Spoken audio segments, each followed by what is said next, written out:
a fucking moment for me, as far as when I just took some shit and made a complete 180. Just the come up process, you know what I'm saying? I tell motherfuckers all the time, like, you have to trust the process. When I first started doing them videos, especially after 2016, when that first Chicago Niggas Be Like drop, I was struggling. Like, you know what I'm saying? I was struggling to get haircuts for the videos and everything. You could see it. Like, you know what I'm saying? Like, but I just really had to believe in myself because I knew what was in the future for me, and I knew all I needed to do was get there. I posted a status sometime recently, and I was saying, when you work hard, somebody came up with, when you work hard, you don't have to wish for success. All you have to do is wait for it. You know what I'm saying? Like, all you really have to do is just keep pushing forward, and it's going to be given to you. And you know, I'm talking about motherfuckers not eating. I remember I had a celebrity game, 2016.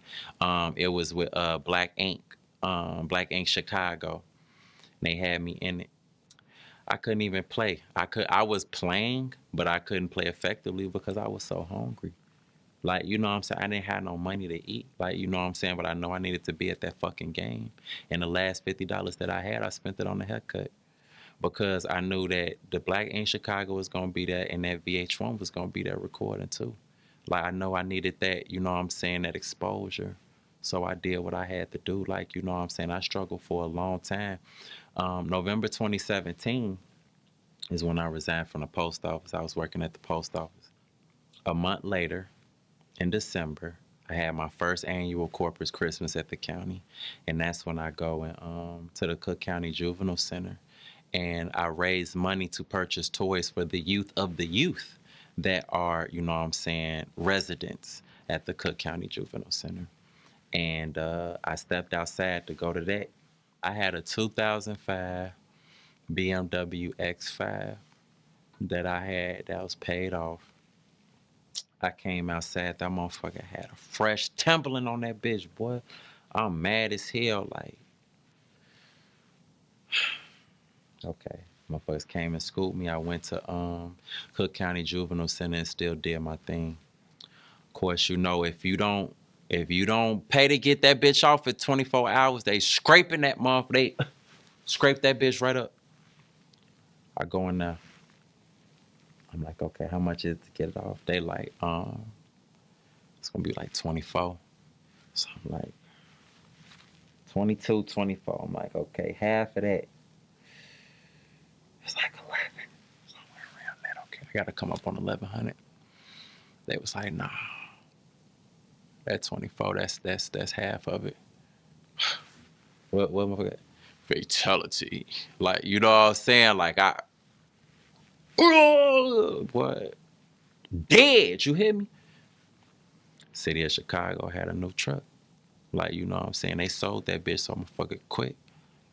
I feel like it's supposed to be like a week or something, 2 weeks before they sell that bitch, but that shit was gone. Do you hear me? I feel like they sold that bitch in 3 to 4 days, G. And it's crazy because this was in December, like March. I had a random fan that hit me up, send me a picture of my work ID.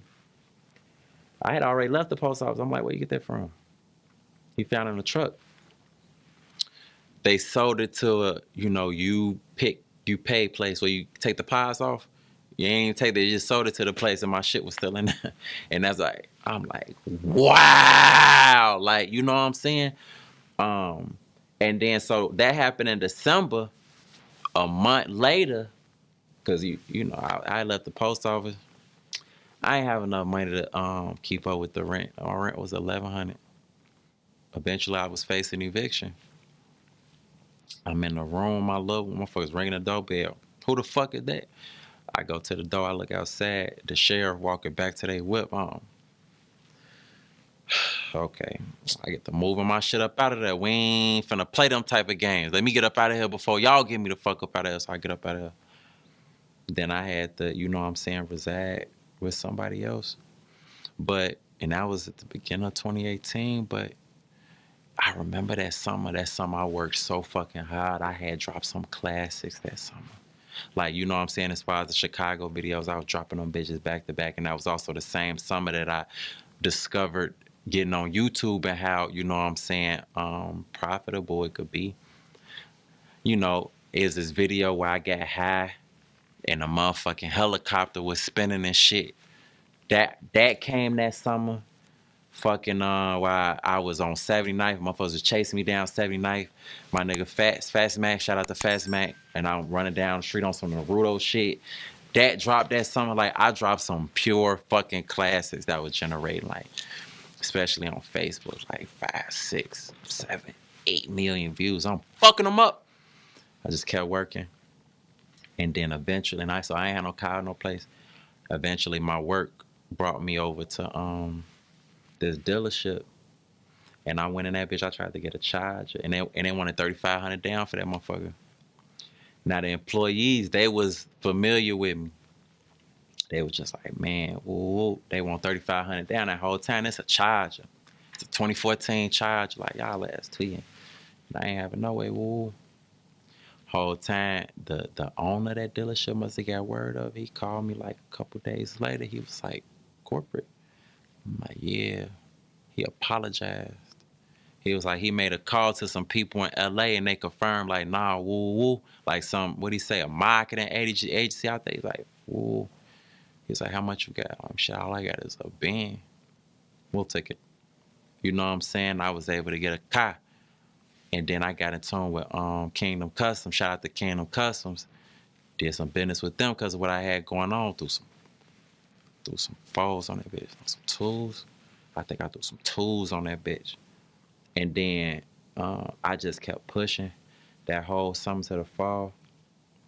And then my first big YouTube check came November 2018.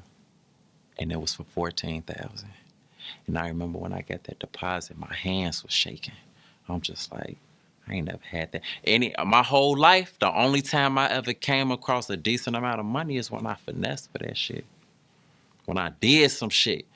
I ain't never worked for that much money and got it. Like, you know what I'm saying? So I'm like, they gotta have made a mistake. But I was like, man, this shit feel good, woo woo.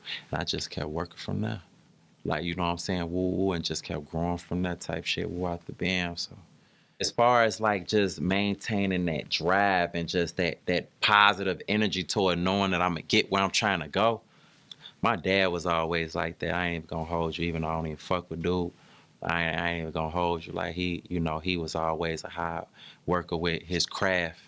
And just always believing in the impossible. Even when, what Jay-Z said, all I got is dreams. Nobody else can see. Nobody else believes. Nobody else but me. Like, you know what I'm saying? Like, and I think the name of that song was called Glory. And I've always lived by that phrase. Like, even if I can't see it, I see it. Like, you know what I'm saying? I just keep pushing forward, like, because I know, like, when you know what's meant for you, like when you tap into your inner beast and you channel that shit, can't nobody do with you. Like, I believe that I am the master of my abilities. I don't talk much, so, all right, cool, he humble. But inside, I just feel like can't nobody do shit. I just let my work talk for me. I talk a little shit in the raps from time to time, but for the most part, like, I'm in it. Like, you know what I'm saying? We're out the bam and, everything just come to you. Like, that shit just raw as hell.